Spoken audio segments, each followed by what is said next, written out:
அன்னையில என்ன இருக்கு நீ தூங்க போயண்டி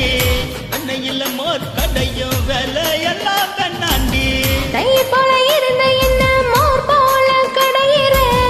உச்சி முதல் பாதம் வர கொடம் கொடமா கொட்டுற நீ சோப்பா போடா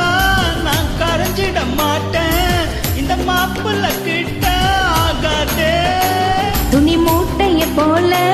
ஓ மார்புக்கு மேல நான் தூக்கிட்டு போனா என்ன செய்வ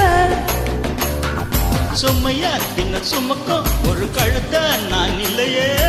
சிங்கம் தான் மூட்டை சமக்குமா Tira,